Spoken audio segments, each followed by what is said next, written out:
attempted murder of your wife. Right.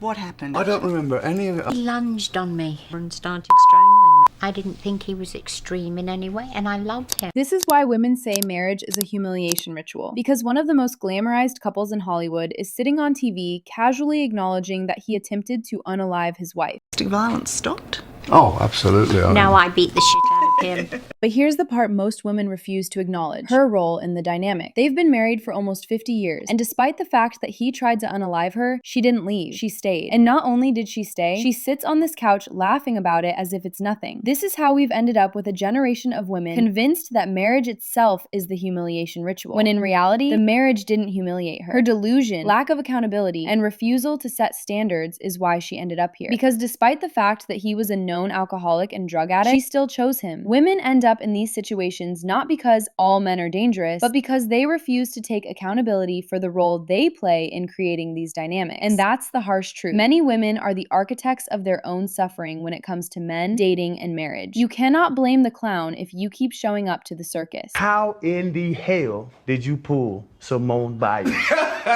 Man, it's really how she pulled me, man. That's the question. Oh, man. Lord. This clip is the perfect example of why modern relationships seem hopeless. Women watch it and say, see, men think they're the prize. Men want to be treated like princesses. But women won't acknowledge the fact that Simone is right there beside him. She's laughing. She's agreeing. She's not correcting him or signaling that the comment crossed a line. Men treat you the way you allow them to. As women, we're the ones who choose what we accept and what we decline. And that choice shapes the entire relationship dynamic. And the truth is that as long as women continue to tolerate this kind of behavior, men like this will always exist. Because when something gets rewarded, men assume it's acceptable. So once you stop accepting this kind of treatment, you'll stop attracting the type of men who give it. I never, ever was like, oh, I hope I can keep Kristen. I wasn't fearful I would lose her.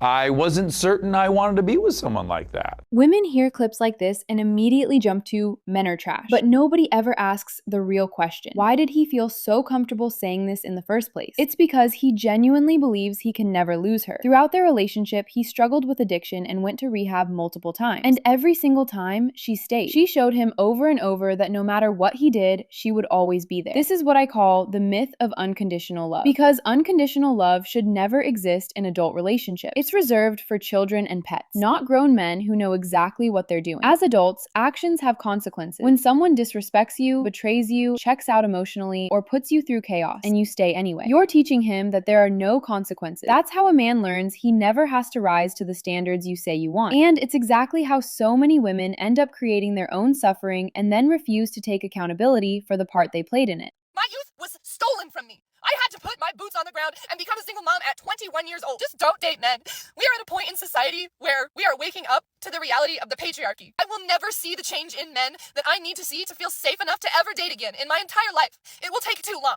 This woman is the product of everything wrong with modern relationships today. She ignored red flags, stayed too long, confused chaos for love, and now, years later, she's rewriting the story as if she had no part in any of it. She says, "My youth was stolen," referring to a relationship she entered at 21 years old. But here's the reality. At 21, you are an adult. You choose your partner, your behaviors, and your boundaries. Your youth wasn't stolen. You gave it away. And now, in your 30s, you're still refusing to acknowledge your role in what happened. And instead of processing it privately, she films herself mid-breakdown and posts it online for millions of strangers. Emotionally healthy, self-aware women don't do that. Posting your trauma is not healing. It's a symptom of the same emotional immaturity that shaped the relationship in the first place. But the internet applauds it as empowerment, while completely ignoring the real pattern. This is what happens when women refuse accountability. Because when you remove accountability, the only narrative left is men are the problem. Dating is the problem. Marriage is a humiliation ritual. I'm a happily married woman and I tell women all the time not to get married. Lucky, and I've been transparent about that from the get-go. Most women,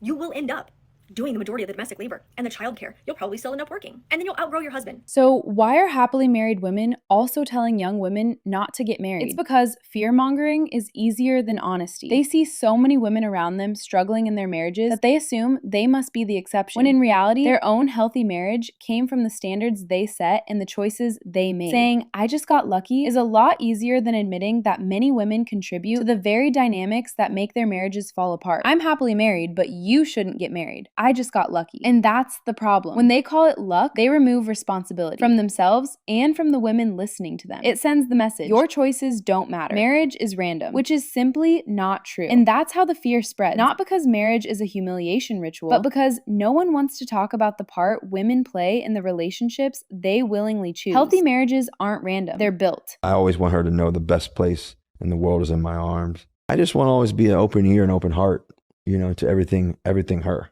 This is what it looks like when a woman chooses with self-awareness instead of delusion. Devotion isn't something you pull out of a man. He either shows it from the start or he never will. You can't mold a man into the partner you want. You can only see him for who he already is. Real love isn't chaotic or humiliating. It's steady, secure, and intentional, the way he's showing here. I get the mother of my children. I get the most beautiful woman that I've ever, been around. And for me, I have a partner for life, and it's worth every investment there. Women look at men like this and call them rare, but they're not. This is an average man on the street, not famous, not trying to go viral, just speaking honestly about his wife. It only feels rare when the men you choose make it rare. When you choose based on a man's actions instead of his potential, this level of respect becomes normal. My extraordinary, brilliant, and beautiful wife. The heartbeat behind all of the stuff that I do. Here's a high-achieving man, and the way he talks about his wife shows clarity and emotional maturity. Women call men like this rare, but overlook the obvious. Men at this level don't choose chaotic, unstable, or delusional partners. They choose women who are responsible, self-aware, and capable of healthy relationships. When you have those qualities, you automatically stop wasting time on men who don't, because their behavior becomes an immediate deal breaker. That's the real reason couples like this exist. You're absolutely stunning. Look at you.